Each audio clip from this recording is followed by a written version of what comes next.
My name is Sharina Mitchell. I'm 27 and I've spent the last 18 months turning my late father's environmental research into something real. EcoWrap Innovations, a sustainable packaging startup that could actually change the industry.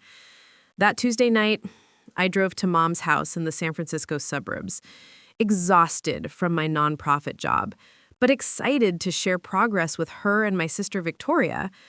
I walked into what I thought would be a family dinner. Instead, I walked into an ambush. Before we jump back in, tell us where you're tuning in from, and if this story touches you, make sure you're subscribed because tomorrow I've saved something extra special for you. Victoria sat at the head of the table like she owned the place, casually announcing she'd been helping with my business and had already scheduled a major investor meeting. My stomach dropped. When I said I never agreed to this, she smiled, that practiced corporate smile, and slid papers across the table. Mom's signature at the bottom. Temporary operational control, Victoria said, like it was no big deal. The room started spinning. This wasn't a conversation, this was a takeover, and it had already happened. If you've ever felt invisible in your own family, hit that subscribe button. The story gets crazier, and you won't want to miss how it ends. I work part-time at an environmental nonprofit in San Francisco, living in a cramped studio apartment in the Mission District.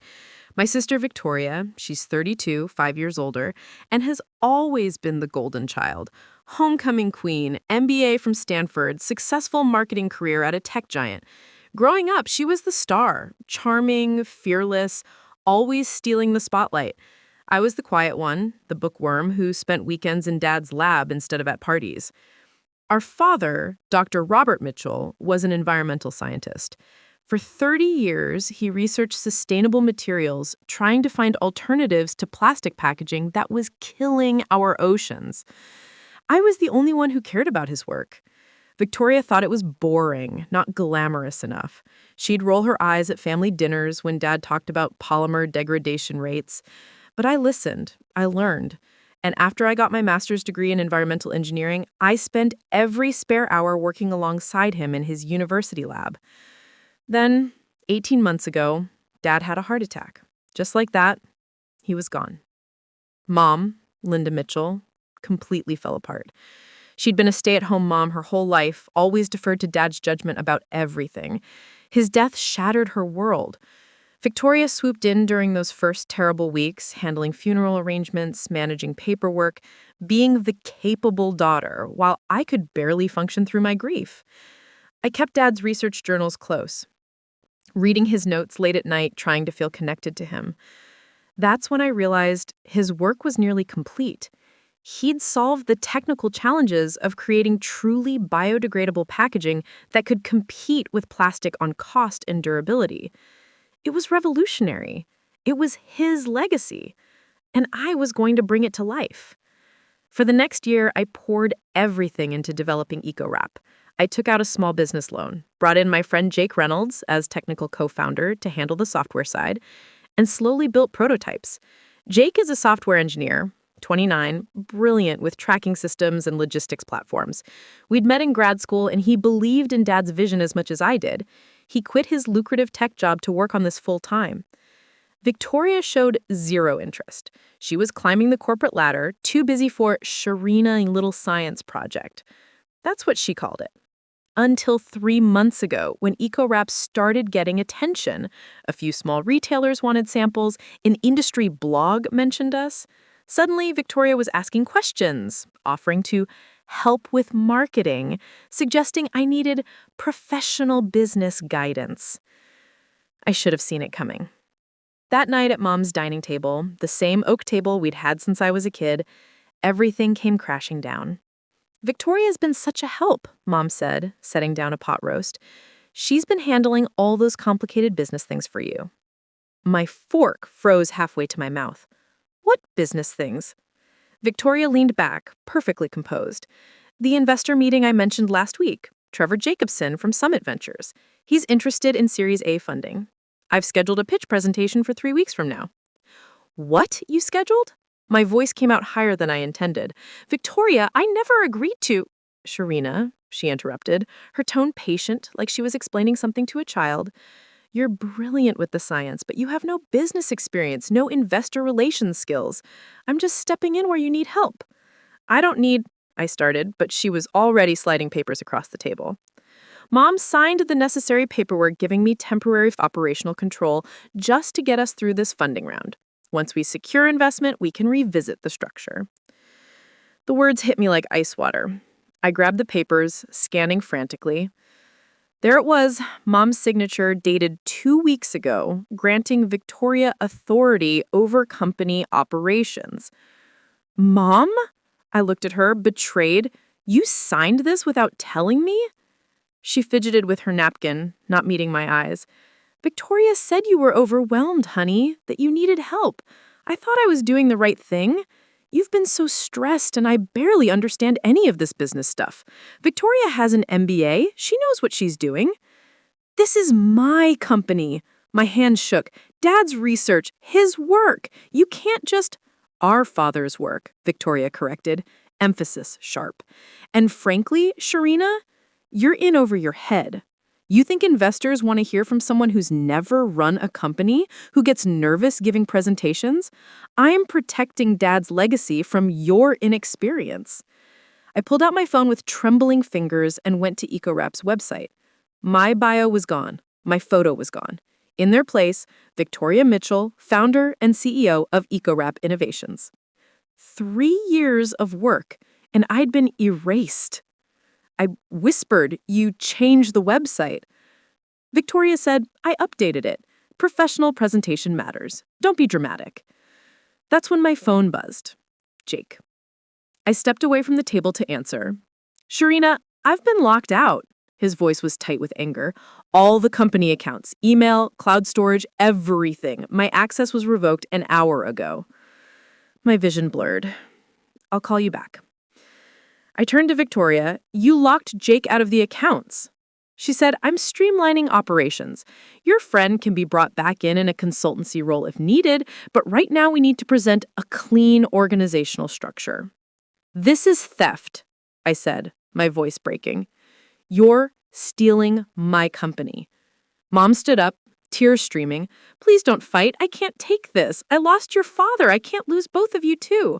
Sharina, just let Victoria help you. She knows what she's doing." "Victoria knows how to lie," I said, grabbing my bag, "and you're letting her."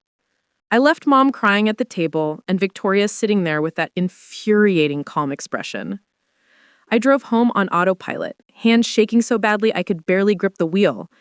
In my apartment, I collapsed on my couch, clutching Dad's research journal, the leather-bound notebook he'd kept for the last 5 years of his life. I opened it randomly, needing to feel close to him, and a small yellow sticky note fluttered out. Dad's handwriting, unmistakable. "If you're reading this during trouble, check the university archive, box 247. I stared at it for a long moment. Then I grabbed my phone and called Jake. I said, "Pack a bag. We're going to Stanford tomorrow. Dad left us something." The next morning, Jake met me at Stanford University's research archives. We signed in, requested box 247, and waited in a sterile reading room that smelled like old paper and preservation chemicals. When the archivist brought the box, my hands trembled opening it. Inside were Dad's research journals, all of them, every concept, every design iteration, every formula for EcoWrap's core technology. His careful handwriting filled page after page, dates proving the development timeline. And my name was everywhere. Sharina's observation about polymer degradation in saltwater conditions. Breakthrough. Late-night session with Sharina finally solved the bonding issue with agricultural waste fibers. 3 years of collaboration documented in excruciating detail. "He knew," Jake said quietly, reading over my shoulder. "He knew someone might try to steal this." At the bottom of the box was a sealed manila envelope marked to be only opened by Sharina Mitchell only. My hand shook so badly, Jake had to help me tear it open. Inside was a legal document. Contract language I barely understood, but certain phrases jumped out. Succession contract. Sole inheritor of all intellectual property. Dead man switch activation clause. "What's a dead man switch?" I asked. Jake scanned the document, his software engineer brain parsing legal language better than mine. He said, Sharina, this is brilliant. Your dad created a contract that automatically activates if certain conditions are met. Look, if the company seeks Series A funding or attempts to go public, this contract must be disclosed to all potential investors and legal ownership reverts exclusively to Sharina Mitchell as named heir. So if Victoria tries to get funding, Jake finished, the contract triggers. Every investor would have to be notified that ownership is disputed. No one invests in a company with legal complications like that. Your dad created a trap, and Victoria's about to walk right into it. I kept reading. The contract was dated 2 years before Dad's death. He'd anticipated this. Somehow he'd known Victoria might try something like this, and he'd protected me. There was more in the box. Correspondence between Dad. Telling and preparing this story took us a lot of time, so if you are enjoying it, subscribe to our channel. It means a lot to us. Now, back to the story. We spent 3 days in that archive. Jake photographed every page of every journal while I read them, tears streaming as I saw Dad's faith in me written out in black and white. He documented not just the science, but Victoria's disinterest, notes from family dinners where she'd mocked his work as not commercially viable, emails where she declined to visit his lab, her own words proving she'd never cared about his research until it became valuable. On the third day, buried in correspondence, I found a video file on a USB drive labeled, "For Sharina, open when you need me most." I couldn't watch it. Not yet. The grief was too raw, and I needed to stay focused. I pocketed the drive and gathered our evidence. "We have enough," Jake said. "Documentation proving you worked alongside him for years.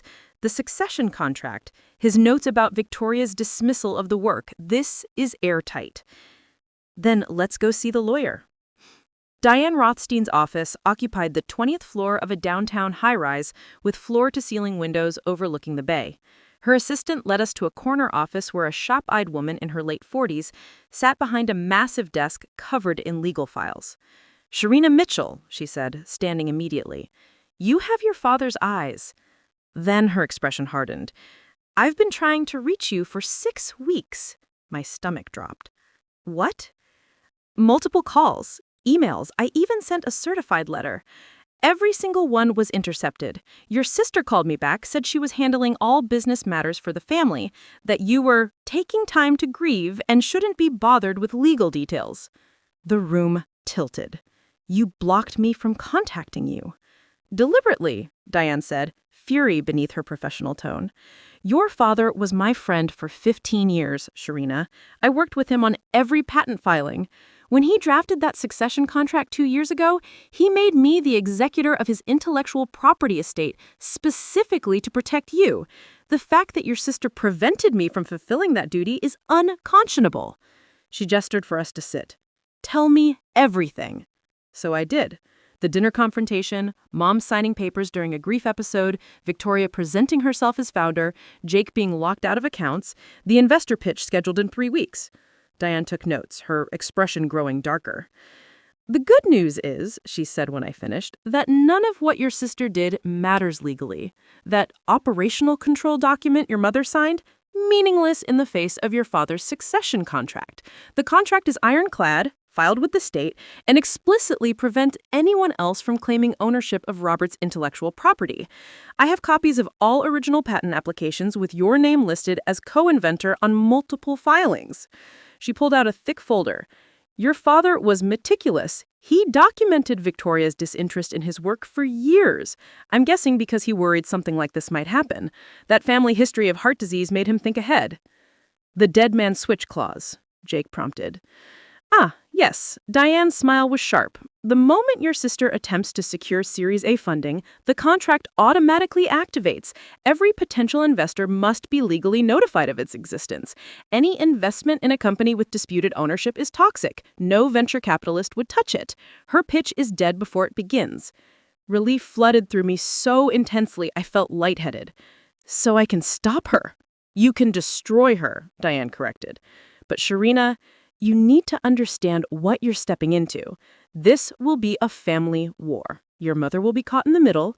Victoria will fight dirty. She's already proven that by blocking my communications. Are you ready for that? Before I could answer, my phone rang. Mom. I ignored it. It rang again immediately. And again. She won't stop calling, I said, showing Diane the screen. She's been told to pressure you, Diane said. Classic manipulation tactic. Don't answer. But the calls kept coming. Finally, I turned off my phone. What are my options? I asked. Diane laid them out like battle strategies. Option 1. I send a cease and desist letter informing Victoria and your mother that you're aware of the succession contract and demanding she stop representing herself as founder. Option 2. We file for an immediate injunction preventing her from using any of Robert's IP or representing herself as affiliated with EcoWrap. Option 3. We pursue fraud charges for her deliberate misrepresentation and misappropriation of funds. I assume she's been paying herself from company accounts. I don't know, I admitted. I haven't checked. Check, Diane said. Jake, can you access company financial records? I have backups, Jake said. I started backing up everything to a personal server 3 weeks ago when Victoria started asking too many questions. I didn't trust her. Smart man, Diane said. Get me those records. I'll need to see everything. Accounts, transactions, emails, any communication where Victoria misrepresented herself as founder or CEO. She turned back to me. I'll take this case pro bono, Sharina. Your father was my friend, and what Victoria's done disgusts me professionally and personally. But you need to make a decision about how aggressive you want to be. The more we push, the uglier it gets. I thought about Victoria's face across that dinner table. So confident, so certain she had gotten away with it. I thought about Mom's tears, her plea not to fight. And I thought about Dad, spending his final years creating legal protection because he'd seen this coming. I want to stop her, I said. Whatever it takes. Good, Diane said. Then let's build a case that leaves no room for doubt. That night, I drove to Mom's house. I'd called ahead, asked her to make sure Victoria wasn't there. I needed to talk to her alone to understand what she really knew. But when I pulled into the driveway, Victoria's BMW was parked in the street. I should have left, should have turned around and driven away. Instead, I walked up to that familiar front door and let myself in with my key. I heard them before I saw them. Victoria's voice coming from the kitchen. Mom, if Sharina shows up, just stick to what we discussed. You were worried about her stress levels. You signed the papers to help. You didn't realize she'd overreact. Frame it as concern, not betrayal. My blood went cold. I pushed open the kitchen door. Mom and Victoria sat at the breakfast table, steaming mugs between them. They both jumped. Oh, good. You're here, Victoria said smoothly, like this was planned. We've been worried about you. Mom said you haven't been returning her calls. Because you told her what to say to me, I said, my voice shaking. I heard you, coaching her. This whole thing was calculated. Sharina, honey, Mom started. No, I cut her off. I need to know, Mom, when you signed those papers, did you really not understand what they were? Or did Victoria tell you exactly what you were doing? Mom's face crumpled.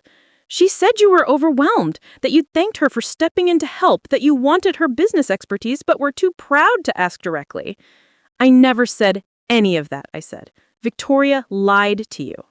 I was trying to help, Victoria stood, her voice rising. You're a brilliant scientist, Sharina, but you have no idea how to run a real business. You've never pitched to investors, never managed teams, never handled serious money. Dad's work deserves better than you fumbling through it. Dad's work deserves someone who actually cared about it, I shot back. You called his research boring science stuff for years. You never visited his lab. You didn't even read his papers. But now that there's money involved, suddenly you're the expert. I have an MBA from Stanford, 10 years of corporate experience. What do you have? A master's degree and a part-time job at a nonprofit? Tell me honestly, Sharina, who's better qualified to scale this into a real business? The person who actually created it. Me. I spent 3 years working alongside Dad. Every formula, every prototype, every failure and breakthrough, I was there. My name is on the patents. My hands built this. You're just good at PowerPoint presentations. Victoria's eyes flashed. You're making a mistake. If you fight me on this, you'll destroy any chance EcoWrap has its success. Investors want experienced leadership, not a nervous scientist who can barely speak in front of groups. Then you should have built your own company, I said. I pulled out my phone and opened a recording app. Jake had suggested I start documenting everything. Mom, I need you to tell me exactly what Victoria told you when she had you sign those papers. And Victoria, I need you to explain why you locked Jake out of company accounts and erased my name from the website. I don't owe you explanations, Victoria said. Mom signed legal documents giving me operational control. That's all that matters. Actually, I said, my voice steadier now, what matters is that Dad created a succession contract 2 years ago that legally binds all his intellectual property to me. It's filed with the state. It has a clause that automatically activates the moment someone tries to get Series A funding, which means your investor pitch is illegal. For the first time, Victoria's composure cracked. What contract? The one Dad left for me at Stanford. The one his lawyer, Diane Rothstein, has been trying to tell me while you blocked her calls. I pulled out my phone and played a recording Jake had made that afternoon. Victoria's voicemail to Diane saying I was taking time to grieve and shouldn't be bothered with legal details. Mom gasped. Victoria, you told me that lawyer was trying to complicate things unnecessarily. She is, Victoria said, but her voice wavered. This is just Dad being sentimental. A contract from 2 years ago doesn't supersede current operational agreements. Actually, it does, I said. According to Diane, your operational agreement means nothing against Dad's intellectual property contract, and she has documentation proving I was co-inventor on multiple patents. Every investor will have to be notified of disputed ownership. No one funds a company with legal complications like that. Victoria's face went red. You selfish bitch. You'd rather destroy Dad's legacy than let me help you succeed? I'd rather honor Dad's actual wishes, I said. He left that contract for a reason. He knew you'd try something like this. He didn't know anything, Victoria snapped. He was a brilliant scientist and a terrible businessman. If you follow his path, you'll end up like him. Brilliant work that nobody ever commercializes, dying with patents that never made a dollar. The cruelty of it stole my breath. Mom gasped, Victoria! It's true, Victoria said. Dad spent 30 years on research that went nowhere. I'm trying to save his work from the same fate, and you're too stubborn to see it. Dad's work went nowhere because people like you didn't value it. And for the record, I'm not the one who needs saving. You are. I have the contracts, the patents, the documentation, and I have a lawyer ready to file an injunction to stop you from using any of Dad's work. I pulled out Diane's business card and set it on the table. You have until Monday to return all company accounts to Jake and me, remove yourself from CEO from all materials, and publicly acknowledge that you misrepresented your role. If you don't, Diane files in court Tuesday morning. You can't do this, Victoria said, but she looked shaken. I already did, I said. Oh, and Victoria, that Miguel Santos, that corporate attorney you hired, Diane knows him. Says he's good at aggressive tactics, but tends to overestimate his chances against airtight IP contracts. You might want to get a second opinion. Victoria's face went white. How did I know she'd hired Miguel? I didn't, but Jake had done social media research and found Victoria's boyfriend was a corporate attorney named Miguel Santos. I gambled, and her reaction confirmed it. You've been spying on me, she said. You've been stealing from me, I countered. So I guess we're even. I turned to Mom. I love you, but I can't let you enable this. Victoria lied to you, manipulated you, and used your grief to steal my company. If you want to support her through what's coming, that's your choice. But I'm done being the daughter who sacrifices everything to keep the peace. Mom was crying. Sharina, please, you're sisters. We're family. Family doesn't steal from each other. And family doesn't ask the victim to be the bigger person so the thief doesn't face consequences. I walked out of that house with Victoria shouting behind me and Mom sobbing. My hands shook so badly I could barely get my keys in the ignition. But I'd done it. I'd stood up to them. For the first time in my life, I'd chosen myself over family peace. And it felt terrifying and liberating at all once.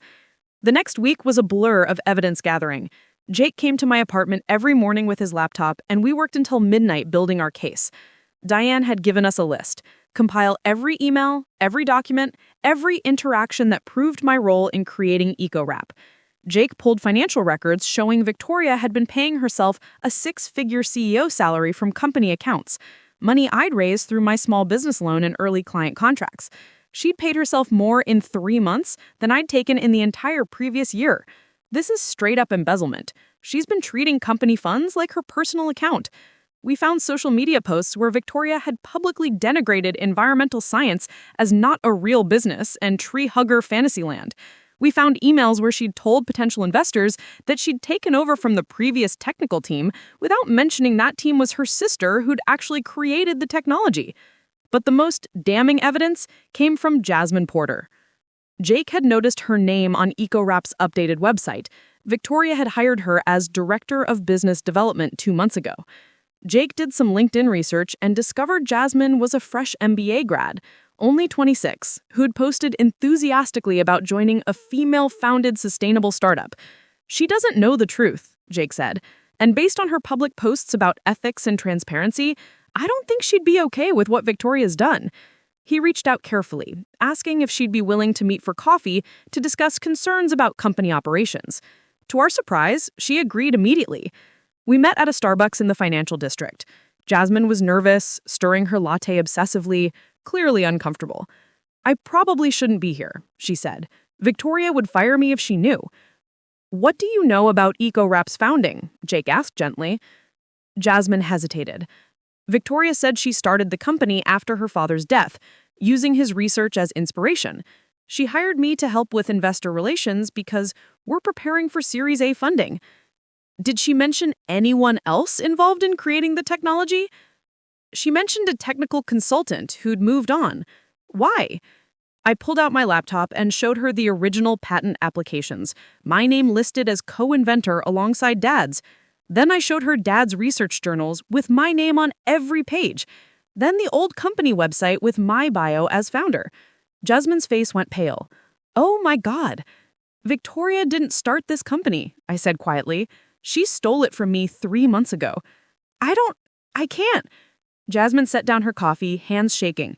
"I left my last job because the CEO was unethical. I took a pay cut to work for Victoria because I wanted to work for a woman entrepreneur building something meaningful. This whole time, I've been helping her erase you." "You didn't know," Jake said. "That doesn't make it better," Jasmine said. She looked at me with stricken eyes. "I'm so sorry. What can I do?" "Do you have access to internal communications?" I asked. Jasmine nodded slowly. "Victoria includes me on most email chains, and I have access to the shared drive. There might be emails where Victoria instructs staff to remove references to me or misrepresent the company's founding. If you have those—" "I have tons of them," Jasmine interrupted. She sent a company-wide memo last month explicitly saying all materials should describe her as founder and any mention of previous team members should be scrubbed. I thought it was weird at the time, but she said it was about presenting a clean narrative to investors. She pulled out her phone. "I can forward you everything. Every email, every document, every chat log. It's all there in writing. Victoria's deliberate, systematic erasure of my contributions. Instructions to staff to refer to her as founder, edited versions of company history that removed any mention of my name, financial projections claiming she'd taken over from underperforming leadership. This is everything Diane needs," Jake said, reviewing the files. "This proves intent, deliberate fraud, systematic misrepresentation." Jasmine wiped her eyes. "I really believed in her. I thought she was building something important. She was building something on someone else's foundation. That's not the same thing." After Jasmine left, Jake and I sat in that Starbucks for another hour organizing evidence into categories: patent applications, research journals, financial records, internal communications, social media posts. We had everything.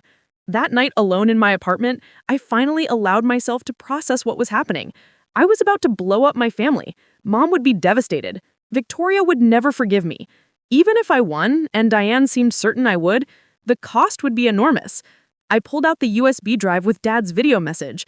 I had been carrying it for days, unable to watch it, but sitting there surrounded by evidence of Victoria's betrayal, I needed to hear his voice. I plugged it into my laptop and pressed play. Dad's face filled the screen, sitting in his home office with his cluttered bookshelves behind him. He looked tired but calm. "Sharina," he said, and my throat closed up. "If you're watching this, something's gone wrong. Someone's tried to take what we built together, and you're scared and uncertain about whether you should fight." Tears streamed down my face. "I want you to know something," Dad continued. I created that succession contract because I knew, I've always known that your work would be valuable. And I knew that value would attract people who didn't do the work but wanted the credit. Maybe it's Victoria, maybe it's someone else. Someone else. But whoever it is, they're betting on your kindness, your conflict avoidance, your desire to keep the peace. They're betting you'll let them have it rather than fight. He leaned closer to the camera. Don't let them have it, Sharina. This isn't about the money or the company. It's about honoring the truth. You built this. Your hands, your mind, your dedication. The patents have your name because you earned that. The research journals document your contributions because they're real. You're not claiming something you don't deserve. You're standing up for something you created. His voice grew fiercer. Your quietness isn't weakness. It's contemplation. Your careful nature isn't inexperience, it's thoroughness. And your desire for peace isn't cowardice, it's compassion. But compassion doesn't mean letting people steal from you. Sometimes the most compassionate thing you can do for yourself, for the work, for the truth, is fight. He smiled, that familiar, warm smile I'd missed so much. I've given you the tools, the contract, the documentation, the legal protection. Now use them. Fight for what's yours. Fight for what we built together. And know that wherever I am, I'm proud of you.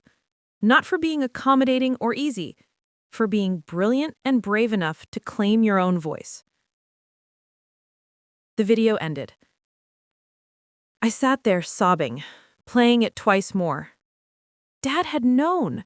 He'd anticipated exactly this situation, exactly this moment of doubt, and he'd left me not just legal protection, but emotional permission to fight. Jake found me hours later, still crying on my couch. You watched it? He said. I nodded, unable to speak. He sat beside me.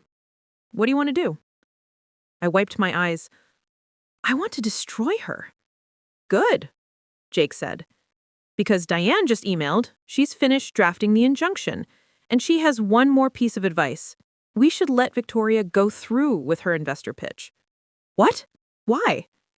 Because Trevor Jacobson needs to see who she really is, Jake explained. If we file the injunction now, Victoria might negotiate quietly, claim it was all a misunderstanding. But if we let her pitch, let her lie to Trevor about being the founder, and then reveal the truth in that room, she's publicly exposed. No coming back from that. That's brutal, I said. So is stealing your company, Jake countered. Diane says it's risky. Trevor Jacobson might actually invest before we can stop him, but she doesn't think that'll happen. Trevor Jacobson, known for thorough due diligence. He'll ask technical questions Victoria can't answer, and once he starts digging, the truth comes out. I thought about Victoria's confidence, her certainty that she could pull this off. I thought about her sitting across from Trevor Jacobson, spinning lies about her role, collecting praise for work she didn't do. Let's do it, I said. Let her show Trevor exactly who she is. The next week, strange things started happening. Trevor Jacobson's office called asking for additional technical documentation about EcoWrap's polymer composition. Victoria forwarded the request to me with a terse message. Need technical specs for investor review. Send ASAP. I sent them. Detailed, comprehensive specs that only someone who'd actually developed the technology could provide. Then Trevor requested a preliminary meeting, not the formal pitch, just a casual conversation to meet the team. Victoria tried to schedule it without me, but Trevor specifically requested that all personnel involved in the technology's development attend. Victoria called me, her voice tight with false sweetness. Trevor wants to meet the technical team before the official pitch. I thought you could join us, explain the science. You're good at that. As a consultant? I asked. As our chief scientist, Victoria said. I'm offering you an official role, Sharina. 20% equity, full-time position. Let's put this family drama behind us and work together. 20% of the company I'd created? She was offering me a fifth of my own work and acting like it was generous? I'll be there, I said. When and where? Tuesday, 2 p.m., Summit Ventures office downtown. And Sharina, dress professionally. First impressions matter. I wanted to laugh. She was still trying to manage me, control the narrative. She really thought she'd gotten away with it. Tuesday morning, I met Diane and Jake at a coffee shop near Summit Ventures' office. Diane had a leather briefcase full of evidence, contracts, patents, journals, everything. The plan is simple, Diane said. Let Victoria do her presentation. When Trevor asks technical questions she can't answer, you answer them. Once it's clear you're the expert, Jake will text me and I'll come upstairs. We present the evidence then. What if Trevor invests before we get there? I asked. He won't, Diane said confidently. Trevor Jacobson made his fortune in clean tech. He knew your father's reputation. There's no way he hasn't done background research, and that research would have turned up your name on patents and publications. He's testing Victoria, waiting to see if she'll lie to his face. At 1:55 p.m., we walked into Summit Ventures' sleek office building. Diane waited in the lobby while Jake and I took the elevator to the 20th floor. Victoria was already there in the glass-walled conference room, laptop open, looking polished and prepared. Her eyes narrowed when she saw Jake. What's he doing here? Jake is my co-founder, I said calmly. He developed the software platform for EcoWrap's tracking system. Trevor should meet him. Before she could object, Trevor Jacobson entered, tall, silver-haired, 50s, with the kind of presence that comes from decades of closing deals. His associate, a younger woman with a tablet, followed him. Victoria, Trevor said, shaking her hand. Good to see you again. Trevor, thank you for meeting with us. This is my sister Sharina, our chief scientist, and Jake Reynolds, who does some technical consulting. Actually, I said, extending my hand to Trevor, I'm co-founder and creator of EcoWrap's core technology. Jake is co-founder and built our software infrastructure. We're both full-time on this project. Victoria's smile tightened, but Trevor's eyes sharpened with interest. Excellent, he said. I'm looking forward to learning about the development process. Please, let's sit. Victoria launched into her presentation.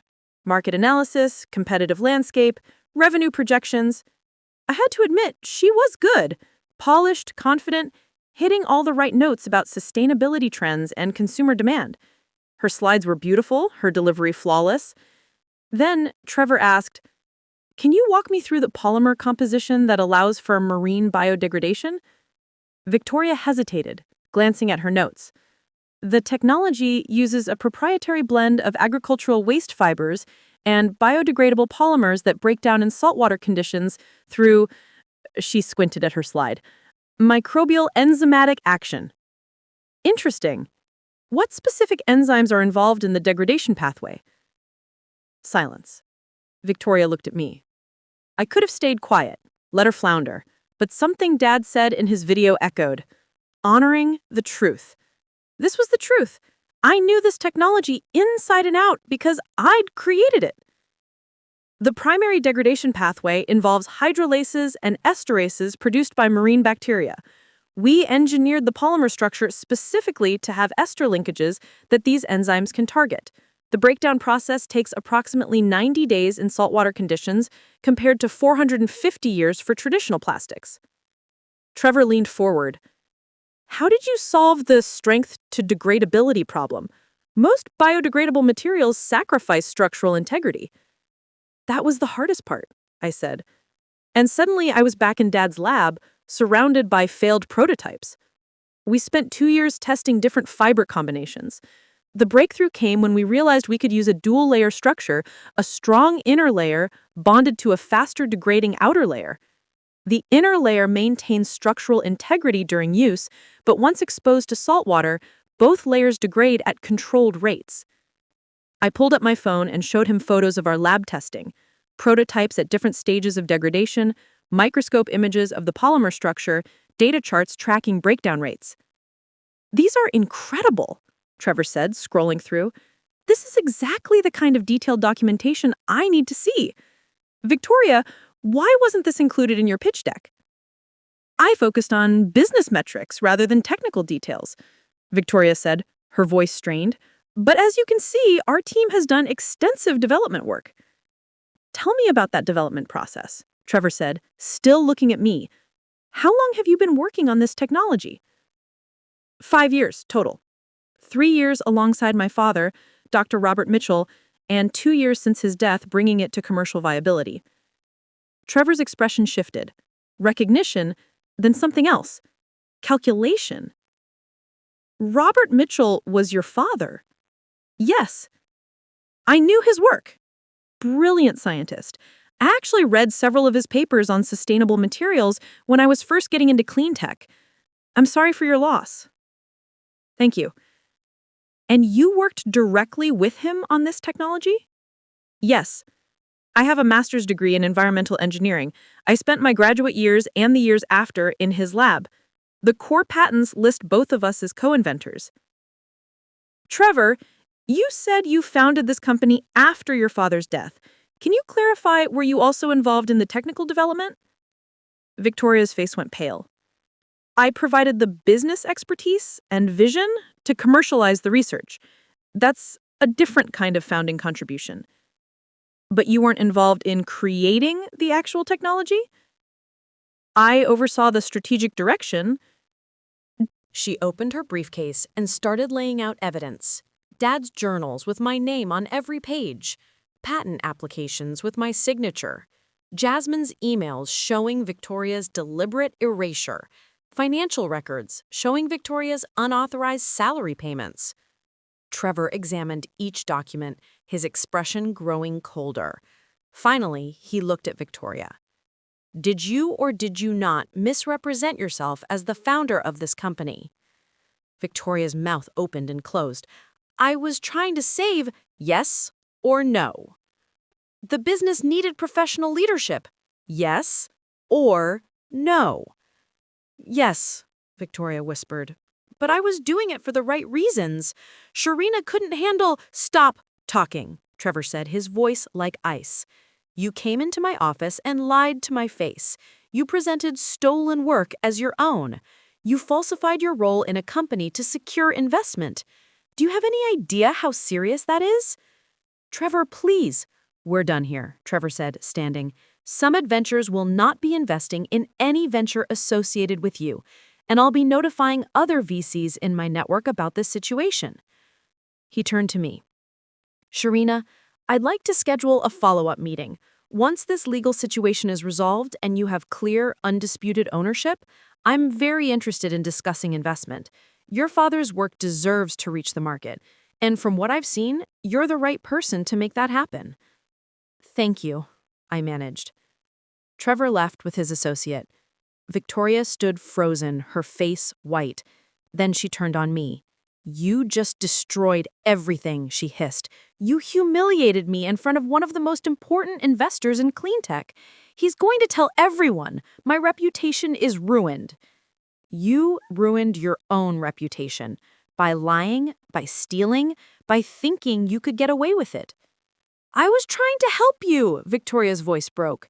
You're brilliant, but you're weak, Sharina. You can't handle pressure. You freeze up in presentations. You doubt yourself constantly.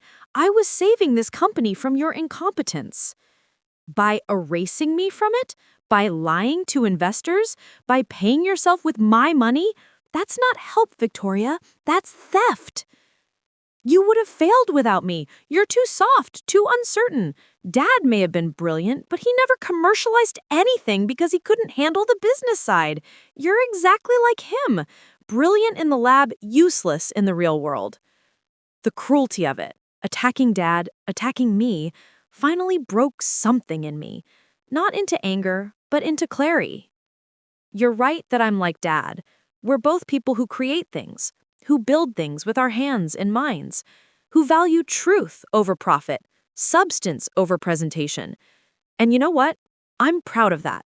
I'd rather be like Dad than like you, someone who steals other people's work because you've never created anything of your own. Victoria's face crumpled. For just a moment, I saw past her rage to something else. Shame, fear, the realization of what she'd done. Then it hardened again. I'm not done fighting, she said. I have a lawyer too. Miguel will tell you to settle, Diane interrupted, because this case is indefensible. You've committed fraud, Victoria, publicly documented fraud. If you fight this, I'll pursue criminal charges. If you settle, Relinquish all claims to EcoWrap, return the funds you took, and sign a public acknowledgement of your misrepresentation, then Sharina won't press charges. That's the best offer you're going to get.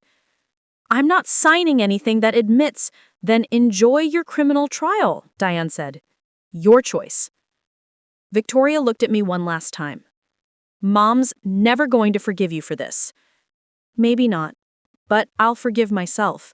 And I couldn't have done that if I'd let you keep what you stole. Victoria grabbed her laptop and bag and stormed out. The door slammed behind her, and suddenly the conference room was very quiet. My legs gave out. I sank into a chair, shaking. You did it, Jake said, sitting beside me. You actually did it. Trevor saw through her, even before we showed him the evidence. Because you couldn't fake what you have, Diane said, packing up documents. Expertise, knowledge, passion, that's not something you can PowerPoint your way through. Trevor knew the moment you started talking about the science that you were the real founder. She checked her watch. Miguel will call me within 24 hours. Victoria's smart enough to know when she's beaten. We'll work out settlement terms, get everything formalized, and then you can move forward with Trevor's investment. I can't believe it's over, I said. It's not over, Diane corrected gently. The legal battle might end quickly, but the family fallout is just beginning. Your mother's going to struggle with this. Victoria's going to need time to process the consequences. You're going to need to decide what kind of relationships you want to have with them moving forward. That's the harder work. She was right. That night, Mom called. I let it go to voicemail. Then she called again and again. Finally, at 11 p.m., I answered. How could you? Mom sobbed. How could you humiliate your sister like that in front of an investor? She called me crying, Sharina. She's devastated. She stole my company, Mom, I said, too exhausted to be gentle. She was trying to help. She thought she could do a better job. She lied to investors. She erased my name from everything I built. She paid herself with my money. That's not help, Mom. That's theft. You didn't have to destroy her publicly. You could have worked this out privately, like a family. I tried, I said. I came to talk to you, remember? And Victoria was already there coaching you on what to say. She manipulated you, Mom. She used your grief to steal from me. And now you're defending her? I'm not defending. I just think you both could have handled this better. No, Mom. Victoria could have handled this better by not committing fraud. I handled it the only way I could, by standing up for myself. And if that makes me the bad guy in your eyes, I can't control that. But I'm not going to apologize for fighting for what Dad entrusted to me. Silence. Then quietly, your father would be so sad to see you girls like this. Dad saw this coming. That's why he created the succession contract. He knew Victoria might try something, and he protected me. He gave me permission to fight. I'm honoring his wishes, even if you can't see that. I hung up before she could respond. The next 3 weeks were brutal. Miguel called Diane the next day, just as she had predicted. Settlement negotiations were tense. Victoria wanted to avoid any public acknowledgement of wrongdoing, but Diane insisted on it as a condition of not pursuing criminal charges. Eventually, Victoria agreed. She would relinquish all claims to EcoWrap, return every cent she paid herself, and sign a statement acknowledging she had misrepresented her role. Mom's never going to forgive you for this, Victoria said as she signed the last page. It means you had better lawyers. It means I had the truth, I corrected, and documentation, and Dad's protection. She left without another word. That afternoon, Trevor Jacobson called. I heard the settlement went through. Congratulations, Sharina. Can we schedule that follow-up meeting? We met at his office the next week. This time it was just Trevor, his associate, Jake, Diane, and me.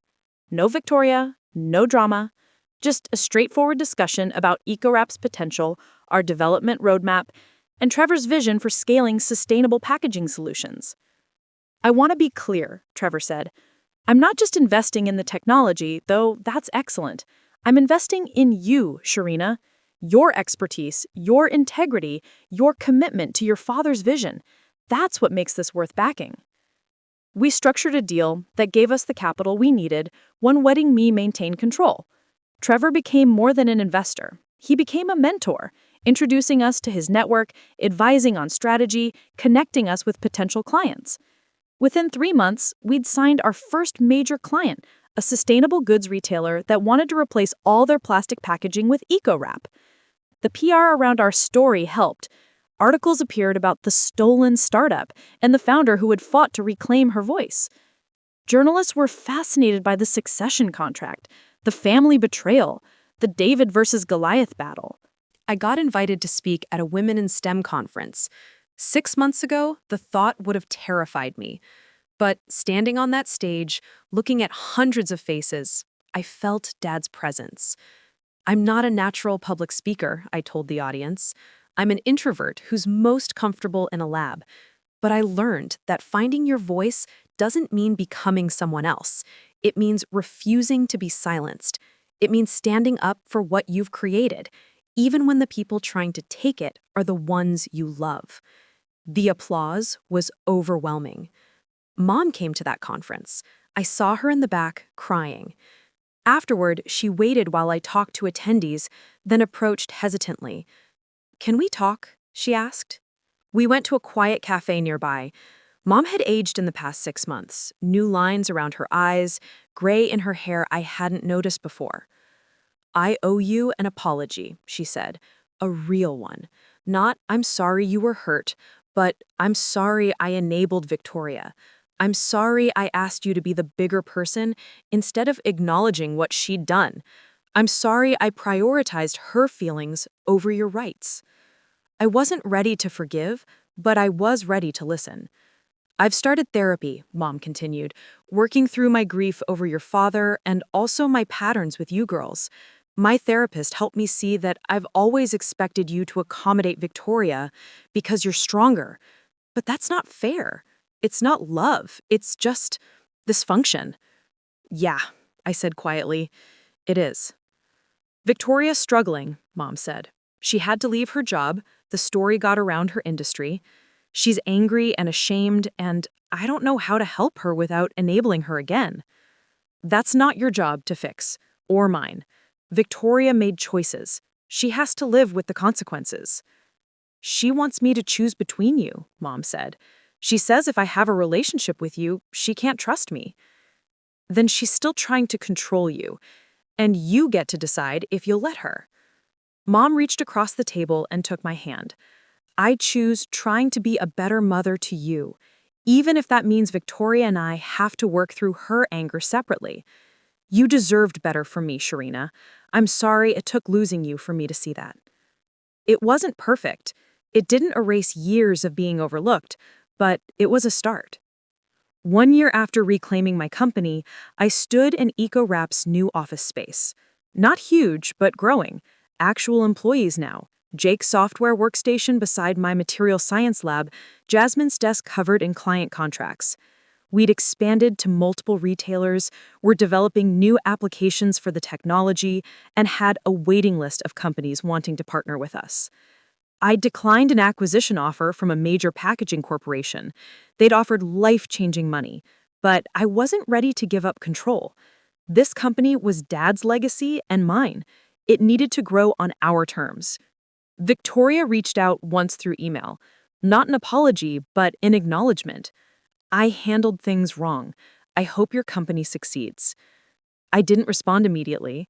Maybe someday we'd have a conversation, maybe not. I was comfortable with the uncertainty. What I wasn't uncertain about anymore was my right to take up space, to claim my work, to use my voice. On the anniversary of Dad's death, I drove to the cemetery with a prototype of our latest product, the first EcoWrap packaging to go into mass production, replacing plastic in a national grocery chain. I set it on his grave and talked to him like I used to in the lab. "We did it, Dad. The work you believed in. It's out there now, changing things. And I'm not hiding anymore. I'm not apologizing for existing. I'm not letting anyone erase me." The wind rustled through trees overhead, and I felt something settle in my chest. Peace. Not happiness. There was still grief, still complicated family relationships, still hard days, but peace. I'd become the person Dad always believed I could be, not by being louder or more aggressive, but by refusing to disappear, by honoring the truth, by fighting for what mattered. And in the end, that was enough. I drove back from the cemetery as the sun was setting, painting the San Francisco Bay in shades of orange and gold. My phone buzzed with a text from Jake. "Dinner at my place tonight. Jasmine's coming. We're celebrating the new contract." I smiled and texted back that I'd be there. Jake's apartment had become our unofficial team headquarters for celebrations. When I arrived, Jasmine was already there, laughing at something Jake had said while he stirred pasta sauce on the stove. They'd become close over the past year, not romantically, just the easy friendship that comes from surviving chaos together. "To EcoWrap," Jasmine said, raising her wine glass when we sat down to eat, "and to Sharina for teaching me that integrity matters more than a paycheck." "I should be thanking you," I said. "You risked your job to help me. That took real courage." "I risked a job I got under false pretenses," Jasmine corrected. "You gave me a job I actually earned." We talked about the new contract, about expansion plans, about Jake's latest software improvements. Normal work conversation, but underneath it was something deeper. The knowledge that we'd all chosen truth over comfort, and it had cost us something, but given us more. Later, washing dishes while Jake and Jasmine argued good-naturedly about whether to pursue European markets next, I caught my reflection in the kitchen window. I looked different than I did a year ago. Not physically exactly, but there was something in my posture, my expression. I took up space now. I didn't apologize for existing. My phone rang. Unknown number. I almost didn't answer, but something made me pick up. "Sharina." Victoria's voice. I hadn't heard it in months. "Don't hang up, please." I stepped out onto Jake's balcony, the city lights spreading below. "I'm listening." "I'm in therapy," Victoria said. Court-mandated, actually. Part of the settlement, I had to do anger management and professional ethics counseling. And my therapist suggested I call you. "To apologize?" "To acknowledge," Victoria said, "that what I did was wrong. Not just legally wrong, but morally wrong. I stole from you, I manipulated Mom. I convinced myself it was for the right reasons, but really, I just couldn't stand that you'd succeeded at something I hadn't built." I didn't say anything, letting her words hang in the cool evening air. "I'm not asking for forgiveness," Victoria continued. "I don't deserve that, but I needed you to know that I finally understand what I did, and I'm sorry. Truly sorry." "What are you doing now?" I asked. "Consulting work, helping startups with marketing strategy. Ironically, I'm actually good at that part. I just should have never tried to claim work that wasn't mine. My therapist says I have issues with self-worth, that I tie my value to achievement, and when I saw you achieving something real, it triggered my worst impulses." "That's not an excuse," I said. "I know, it's an explanation. I'm working on it, on being someone who builds things instead of stealing them." We talked for another 10 minutes. It wasn't reconciliation. We weren't suddenly sisters again. But it was honest, real. A starting point, maybe, or just closure. Either way, it felt necessary. "Thank you for calling," I said before we hung up. "Thank you for picking up," Victoria replied. When I came back inside, Jake looked at me questioningly. "Everything okay?" "Yeah," I said. "It is." The following week, I had lunch with Mom. We'd been meeting monthly, slowly rebuilding. She told me about her therapy, about learning to set boundaries with Victoria, about grief she'd never properly processed after Dad died. "I got so lost in missing him that I couldn't see what I still had," Mom said. "Two brilliant daughters, but I was so busy managing Victoria's drama and leaning on your strength that I never just saw you, Sharina. Really saw you. You're seeing me now," I said. "That matters." She reached across the table and squeezed my hand. "Your father would be so proud, not just of the company, but of the woman you've become. Someone who stands up for herself, who doesn't disappear to make others comfortable. That night, I sat in my apartment, a bigger one now with actual windows and a view of the city, and pulled up Dad's video message one more time. I'd watched it dozens of times over the past year, but it still grounded me. "Don't let them have it, Sharina," Dad's voice said from my laptop screen. "Fight for what's yours." I closed the laptop and looked around my space. Dad's research journals on my bookshelf, photos of our team at the office, a framed article about EcoWrap's environmental impact. Evidence of a life I'd built, a voice I'd found, a legacy I was honoring. The journey from that terrible dinner to this moment hadn't been about revenge or even justice, really. It had been about learning that keeping the peace isn't the same as making peace. That being the bigger person doesn't mean making yourself smaller. That honoring someone's memory sometimes means fighting battles they prepared you for, even when those battles are painful. I thought about the woman I'd been a year ago, conflict-averse, apologetic, always accommodating. She wasn't weak. She'd just been taught that her needs mattered less than everyone else's comfort. Unlearning that had been harder than any scientific problem I'd ever solved. But I had unlearned it, and now I stood in my apartment, CEO of a growing company, mentor to a team that believed in our mission, daughter working toward real relationship with my mother, sister who'd set boundaries that protected us both. Not perfect, not healed of all wounds, but whole in a way I'd never been before. My phone buzzed with an email from Trevor, another potential client, a major food company interested in replacing their plastic containers with EcoWrap. I forwarded it to Jasmine with a note to schedule a call. Then I opened my laptop and started drafting notes for a conference presentation next month. The title? Finding Your Voice: How to Stand Up for Your Work in Male-Dominated Industries. They'd asked me to speak about overcoming imposter syndrome and family opposition to become a successful founder. A year ago, I would have declined. Too scary, too public, too much vulnerability. Now I wrote confidently about what I'd learned, about Dad's legacy, about the power of documentation and legal protection and refusing to be erased, about how sometimes love means boundaries and honor means fighting and peace means standing your ground. I was Sharina Mitchell. I'd built something real from my father's dream and my own determination. I'd fought for it when it would have been easier to surrender. And I'd won, not just legally, but personally. I was no longer fighting to be heard. I was simply speaking, and the world was listening.